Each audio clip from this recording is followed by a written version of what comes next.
Well, folks, Monday's passed, Tuesday's passed, and maybe my watch is broke, but when's this news coming?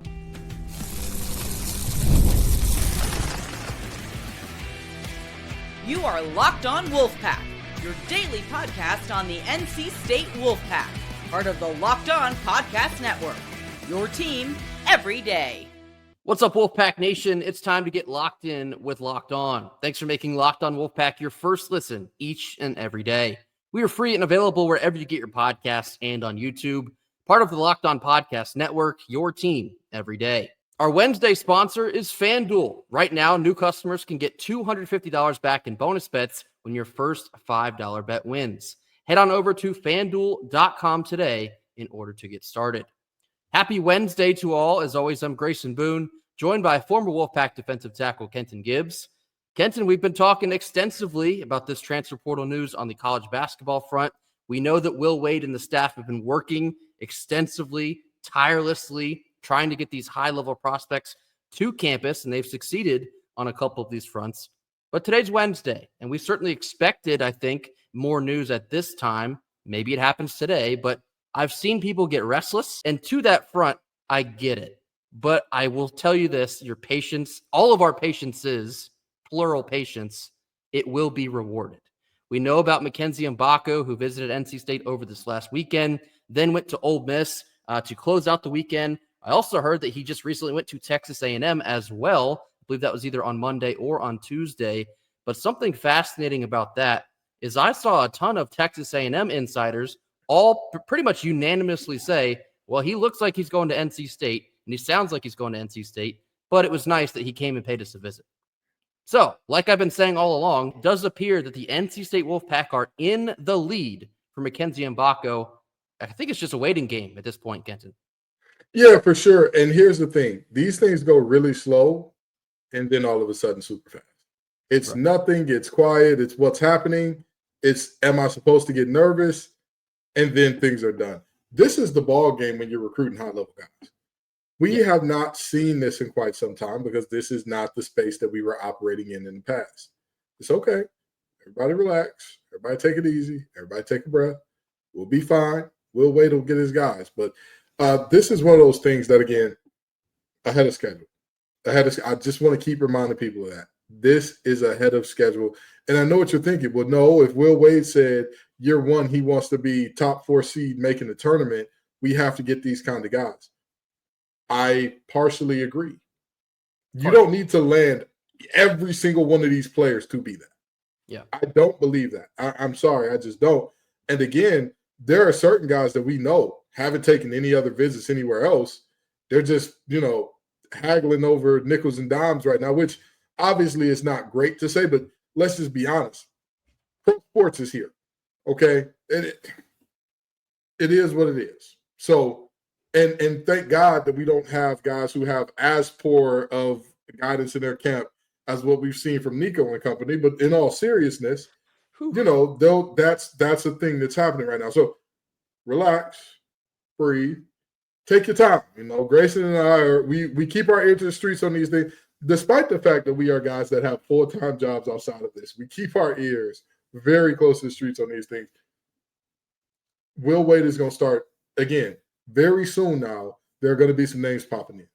Yeah, it's actually been very funny, the amount of different DMs I've been getting from different establishments, different people that are in the know, trying to feed some bits of information to me. But we're all kind of waiting for the same thing here. NC State, like I said yesterday, they've done all they can do up until this point. Mackenzie Mbako is doing his due diligence, as one should, taking his visit, seeing what the best fit for him is. And by all accounts, it seems that it will be NC State. So maybe the announcement will come today. I kind of gave you that prediction the other day that if you don't hear anything by Wednesday, perhaps maybe we start looking around at that point. But I think it will be Mackenzie Mbako committing to NC State. We'll be right here to celebrate it when that time comes. The next name is Darion Reed. We spoke about him as well. Very high-level talent coming from Alabama, former 5-star guy. I think he was like the 17th ranked player in the country when he was coming out of high school. He has also been linked to NC State, and originally it kind of looked like it was Georgia and NC State. Georgia went and committed Kanan Catchings almost immediately after that, so it kind of just put NC State in a singular driver's position, and that, to my knowledge, has not changed. So I would expect to see Darion Reed come to NC State for an official visit sometime soon. It might be this week, perhaps next week, but I do think that'll happen in a relatively short amount of time. And if that happens, let's get this thing done. We don't want to wait too much longer, although I don't think it's always the waiting that matters so much. I also want to clarify something about the portal that I don't think everyone has really grasped yet. So the basketball portal is open from March 24th to April 22nd. That does not mean you have to make a decision by April 22nd. It just means that if you're looking to transfer, your name has to be in the portal by April 22nd. You can commit like we saw DJ Burns did in the middle of May. Your name just has to be in. So don't expect a wave of decisions to come because April 22nd is around the way. That's not quite how this works. So there's still plenty of time. NC State is very hard at work. Mackenzie Mbako, Darion Reed are probably the two top names to keep an eye on right now. Two very high-level players in the front court. We spoke about a couple other players yesterday. I know Wes Ennis, who's a D2 player with LMU. I feel really good about him as well. I've really warmed myself up on his prospects as a microwave scorer coming off of the bench. I know that he took a visit to NC State on Monday. I'd be kind of shocked if that doesn't come to fruition here soon as well. So I've also heard some smoke about a mystery center who is playing in the Final Four on one of the Final Four teams. I'll leave it at that. We'll see where that goes. I've seen a couple other publications float that out there. I've seen some insiders float that out there. I've seen Trilly Donovan say that NC State is about to get really good news in a short amount of time. And you know, when Trilly Donovan says it's true, it is right on the brink of walking through the doorway. So things are coming, and they're all good things. We told you your patience will be rewarded. It will. Trust the process. Trust Will Wade. Trust Andrew Slater. Trust years of NC State not getting it right, because we're finally at a point where they're about to get it right. And when they do get it right, look out. It's time to put rubber to the road. Ladies and gentlemen, get ready to learn some reckoning. Get ready to learn some reckoning. And again, these things may not happen right away instantaneously. They're happening. They're happening. What Coach Wade is making intros already. He's making splashes. He's making waves. There's a lot of things to be on the lookout for in Raleigh, because Coach Wade is bringing in some top-tier talent right away. Yeah, so again, more good news is on the way. If I'm Will Wade, all I would want to do, take a guy to Amadios. If you take a high-level prospect to Amadios and they don't commit after that, maybe they're not meant to be. So we'll see where this thing goes. We have high-level prospects kind of just waiting in the weeds. NC State is ready to start making some waves here. And again, it is coming. We got some good foundational pieces like Trey Holloman. I saw Jamaica Wilkins made it official that he will be attending NC State. Paul McNeil's coming back. Some raw talent is there. When you mix all this up with some high-level spices and sugar and maybe some garlic in that thing, we're going to get this thing cooking. So very exciting news will be on the way for NC State. Perhaps it will be today. Maybe it'll be Friday. Maybe it'll be this weekend. It is right there on the doorstep. It's about to walk through that door. Coming up next, we're getting into a whole lot of nothing, a whole lot of something. This comes after a quick word from our sponsors. Our Wednesday sponsor is FanDuel. The NBA playoffs are almost here, and FanDuel is giving new customers an incredible way to get in on the action. Right now, when you join FanDuel and place your first $5 bet, you'll get $250 in bonus bets if that first pesky $5 bet wins. Me personally, I love how FanDuel makes betting easy. Whether it's picking my favorite team or diving into player props, there's always something fun that you can get in on the action with. From three-pointers to steals to assists, FanDuel has so many different ways to bet your favorite player props. Plus, after the game tips off, you can even combine live prop bets into a same-game parlay for the chance to win big. Don't miss out. Head on over to FanDuel.com and claim your $250 in bonus bets today. Middle portion of our Wednesday show. Now time for a whole lot of nothing, whole lot of something. 3 topics. We'll tell you exactly where we stand on them. First one here. NC State had not one, but 2 ladies drafted in the first round of the WNBA draft. Sanaya Rivers went 8 overall. Isaiah James went 12 overall. Sanaya Rivers is the highest draft pick in NC State program history. Whole lot of nothing, whole lot of something. Quick question for you, Grayson. How many schools had 2 players drafted in the first round of this year's draft? 1. Just 1 school. It was NC State. Now, I was told, Grayson, there are 2 problems with Westmore. He can't win the big one, and he does not get players ready for the pros. Huh. Mm. Huh. Well, we've got a Final Four appearance last year, and we've got a win over number one at home this past season. And we've got now not one, but two players drafted in the first round this year. Seems to me like Wes is putting those rumors to bed. He's giving them their Snuggie, giving them their blanket, giving them some milk and cookies so they can go on to bed. Whole lot of something. These two ladies, absolutely phenomenal, and they deserve it. And, it's good to see NC State getting the recognition on a national scale because, again, it's not often to see multiple players drafted this high from the same school, especially schools that are not the blue bloods with all the national championships and whatnot. Yeah, it is rare air. And it was so cool to see NC State listed in sentences where it's like the only school to do X, Y, and Z, the only school to send both teams to the Final Four and a team to Omaha, the only school to have two women drafted in the first round of the WNBA draft. And it just speaks to what Sanaya Rivers and Isaiah James have meant to this basketball program under Wes Moore. They are all-time players. And I don't have to tell you that for all of y'all to understand because you've seen it. You've seen what they've done for this program, the amount of big games they've won, big stages they've taken this team to. Every single accolade they have earned has been earned. They have earned every single bit of love, attention, and success for all of their time here spent at NC State. For the two of them to be drafted together in the first round, a very special moment. It was very cool to see Wes Moore up there in New York to witness the two of them go in the first round. Awesome moment for NC State. Awesome moment for Wes Moore. Awesome moment for NC State women's basketball as a whole. Whole lot of something. Second one here. This one's pretty funny to me. Chris Brown, of all people, is holding a stop on his upcoming stadium tour in Carter Finley Stadium coming this fall on a Tuesday, October the 14th. Whole lot of nothing. Whole lot of something. Whole lot of something. They say an average of 45 people is moving to the Triangle, or not to the Triangle, to Wake County every single day. And moments like this are a reflection of that, right? This is, regardless of how you feel about him, Chris Brown is a big draw. He gets huge crowds.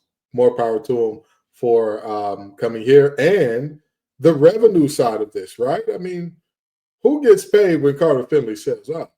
Mm-hmm. Who gets a little skrilla off that? So whole lot of something. Mm-hmm. Yeah, number one here, Chris Brown doing stadium tours in the Big 25 that's a little crazy to me. But second of all, remember probably like a month or so ago when we talked about NC State finding new ways to generate revenue, and they named the athletic director's position because it was endowed for a couple $1 million, and they're looking for potential naming rights at Carter Finley Stadium. Now they're looking to do more concerts and stuff like this at Carter Finley Stadium for the exact reason that Kenton just told you. It brings in extra money. And if you want NC State to compete at a higher level in football, basketball, literally everything, things like this are supplemental to that. Things like having a stadium tour of a concert doesn't even have to be Chris Brown. I know we had Beyonce like way back when. I think I was still at State when that happened.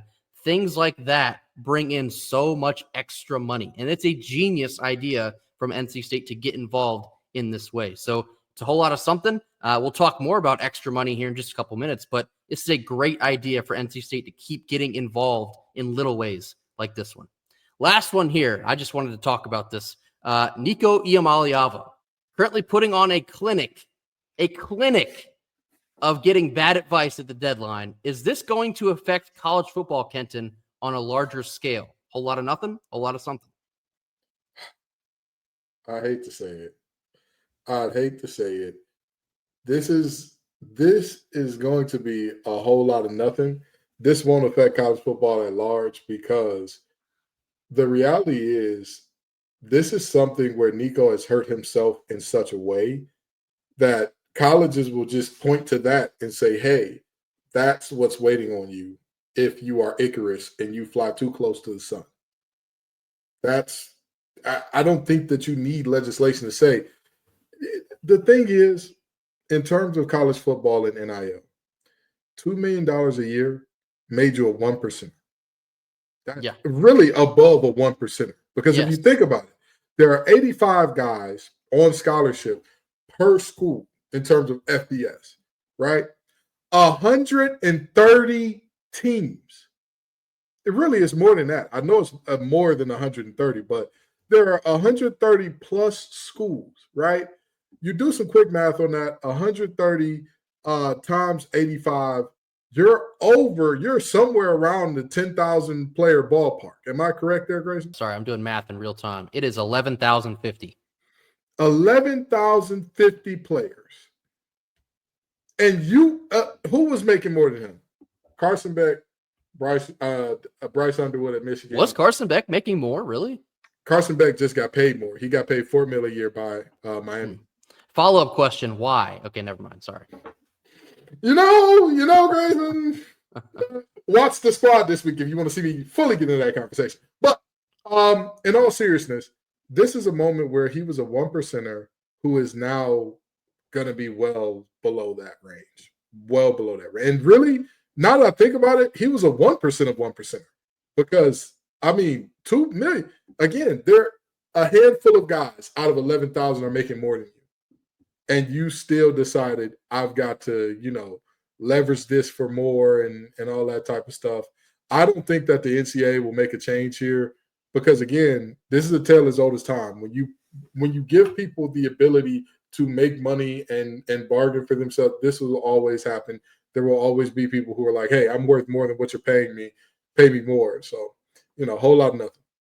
This is a textbook example of FAFO. And I'll tell you what F stands for. It stands for, nope, not that word, fool. It stands for fool. Fool around and find out. And also, you fool, what are you doing, Nico Iamaleava? Or I guess I should pose that question to his dad, who is supposedly his agent. I have never seen a worse fumbling of the bag than this. This man was due to make, what was it, $8 million over 3 years in total at Tennessee, and fumbled it in less than 48 hours, the way that played out over this past week. And now it's turned into the meme. Y'all seen the meme where it's like the guy sitting in front of the camera and it says, who want me? And it's 100% no. That's what this feels like now. Because now he has to find a school that's willing to put up the money to bring him in without him, he hopes, buffering his asking price. What's going to happen is he's going to become the first NIL quarterback to have to go on sale. He's going to have to go on clearance for a team to bring him into their program. Because I don't think anyone's putting up $4 million. In fact, there's no way somebody's going to put up $4 million. Not in the spring portal. Absolutely not. The fact that he was linked to Carolina for 5 hours was very funny. Anyone that thought Bill Belichick was going to put up with Nico Iamaleava, I got another thing coming for you. So that was funny to watch. I saw Tulane also turn their nose up on him. The G5 level is not going to take him. Where is this guy going to go? But okay, to answer the actual question, I agree with Kenton. I don't think it's going to affect college football on a national scale because they're kind of getting the blueprint of what not to do. Don't do this because you're fumbling the bag astronomically. Now, you're going to see other players hold out. I'd imagine that will become somewhat of a regular occurrence because players know they can use a little bit of leverage once you get close to the portal. But for it to go down like this, it's crazy. I mean, that's the thing. We've seen other holdouts. Yeah. Remember Florida State after the playoff snub? All those players who jumped in the portal and then came back, what do y'all think happened? Yeah. That was literally just a holdout. They were just like, I'm good. I'll go elsewhere where they'll pay me more. And then Florida State upped their pay and they came back. We've seen this before. The problem with Nico and why I say that his camp has no wise people in it is because if he was wise, what they would have done was jump in December. All those players who did at Florida State, I dare you, name one of them. If you're listening to this right now, name one of the players who jumped in the portal. By the way, a lot of those players who came back were mid or jumped back in the portal afterwards. Yeah. I'll even help you out and name the one for you. Patrick Payton being one. Lundy, their Mike linebacker, was one. They had multiple players who left or who were going to enter the portal, and then the check came in, right? And they said, I guess I won't. So, again, this is Nico's fault and his camp's fault in that why would you do this in the spring portal where you're the only one to do it? It's just you by yourself. It's like if the whole class is talking and you crack a joke, the teacher might not notice. If it's the middle of the ACT and everybody else is silent, it's not worth it. Just not worth it. Yeah, Josh Heupel in Tennessee made the correct decision in telling him to walk. And we've kind of had our own smaller scale example of this with the whole MJ Morris and Dave Doran saga. MJ Morris wanted to, I guess, hold out in a different way to preserve his red shirt. Dave Doran said, no, you're not going to be above the team, and we're going to move forward without you. So I think that was the correct decision from Heupel in Tennessee. But for Nico, man, I think to a certain extent, he's like playing with his future unless this goes, I don't know, shockingly well in a turn of events. So I don't know. I don't think it will affect college football on a national scale, but I tell you what, they're getting a blueprint of what not to do in case you do want to hold out in the future. So I think it's a little bit of both, whole lot of nothing and whole lot of something. Coming up next, we're talking about additional revenue, perhaps. The Senate of North Carolina is looking at taxing sports betting, double taxing it, in order to generate more revenue for the athletic departments of UNC and NC State. More on this after a quick word from our sponsors. Last couple minutes of our Wednesday show, shedding some light on an article put out by Brian Murphy of WRAL. It details the Senate budget mandates that UNC and NC State will play in-state teams and double the sports betting tax, which would drive more revenue to these athletic departments. So this says, and I quote, North Carolina Senate Republicans plan to increase the amount of tax revenue that flows into athletic departments at UNC system schools, add UNC and NC State to that distribution, and double the tax rate on sports betting operators as a part of the budget proposal. The budget would also mandate that UNC and NC State play men's and women's basketball games against other schools in the UNC system. So that's like App State, ECU, and Charlotte. We've talked about that on here before as well. Here's where the money comes into play for NC State. So by double the taxing on the sports betting operators, this could perhaps drive, the budget will forecast, and I quote, UNC and NC State would receive $24.4 million for the fiscal year that starts July 1st this summer, and $31 million in the fiscal year that starts July 1st, 2026, unquote. So, Kenton, we're looking at a potential additional $24 million this summer, right as revenue sharing comes into play. What do you think about this?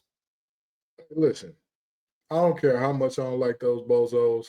For $24 million, hey, I'll play you, I'll play them, I'll play her, I'll play him, I'll play all of them. Yeah, that's right.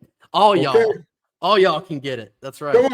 Come on. For 24 extra million, I might have to get these old shaky Achilles of mine back in order. This is a very good thing. This is a net positive for NC State and the Dirty Foot Club, of course, because, I mean, objectively speaking, there has to be something to help you close that gap on the Big Ten and SEC. If not, you're going to get left way, way, way behind. We saw when we played Tennessee, that was a team that looked more expensive than ours by a lot. And so, in moments like that, hey, you have to come up with ways to bridge that gap in some way, shape, form, or fashion. Yeah, we talked about this in the past where we kind of scoffed a little bit about the government having to force NC State and UNC to have to play App State and ECU. It should happen already organically, but if you're going to sweeten the deal like this, then yeah, go ahead and twist our arm. In fact, I knew all my parlays would pay off eventually. I'm just kidding. Am I kidding? Okay. No. This is a good idea. I think this is in fact, genius idea to generate additional revenue. Just like Kenta was telling you there, if you want to compete with the Tennessees of the world or the Ohio States of the world, hypothetically, of course, this is a very creative way of doing so. Driving an additional $24 million on top of revenue share, on top of all the NIL boosts that we've seen for NC State these last couple months. This is a great way to keep competitive in this new landscape. And then that gets up, like I said, to 31 mil next summer. It just gets even better. So this is how NC State ups the ante. This is how NC State gets more competitive. And I know a lot of people want us to talk about what this means for football coming down the road. Carla, shout out Carla. She gave us a great question that we'll save for Fan Friday, but this kind of stuff, it matters as well. All this new revenue coming in and NC State wanting to get really competitive and aggressive at the same time, you're watching in real time a shift in mindset of how NC State looks at athletics. This is what it looks like. So the additional revenue coming in from concerts and now perhaps the double tax on sports betting operators, there's going to be a whole lot of money that we didn't really expect, I'd say like a calendar year ago. But once it comes in, if NC State is strategic in how they use it, you could find yourself being very competitive in any market, whether that's college football, college basketball, fill in the blank. So this is a very brilliant idea, I'd say. For once, I think the North Carolina government is doing a good thing by meddling. Before, I wasn't so sure, but if this can be an overwhelming positive for NC State's athletic department, yeah, go ahead. Twist my arm. I'm in. The Grayson Boone bill shall pass under. No. Keep my name out of this. No. I don't need them looking up my parlays. I get nasty with it. No, I'm just kidding. The 24-leggers are finally, that's Grayson's contribution to Wolfpack NIL. Congratulations. It's finally here, ladies and gentlemen. But no, in all seriousness, I agree. Great time, great bill. I mean, this is one of those things that if it generates extra money, we're talking about players who are not going on any other visits, but haggling over like each nickel and dime. $21 million, $24 million. That's a lot of nickels and a lot of dimes, so it's never a bad thing to have more money in today's college football landscape. Once I hit one of these 24-leggers, I got us all. We don't even need this extra revenue. I'll take care of the bill. I'll foot it. Now, that enough jokes. That will do it for us here on Wednesday. As always, thank you all so much for joining us. Keep your eyes peeled. This could be potentially a very big week on the transfer portal front for Will Wade and NC State men's basketball. Be sure to hit that like button. Drop your comments in the comment box. Tell us what you are looking forward to seeing next, whether it's potentially Mackenzie Mbako, Darion Reed, another name that you want to float out there. Let us know there in the comments. Let us know what you think about Isaiah James and Sanaya Rivers getting drafted in the first round of the WNBA draft. Any additional revenue thoughts about all this extra money, extra millies coming into the NC State athletic department, and anything else you have on your mind, drop that in the box as well. Mash that subscribe button. Hopefully we have a lot to talk about here in the next 72 hours. We'll see. But until then, go Pack. Go Pack.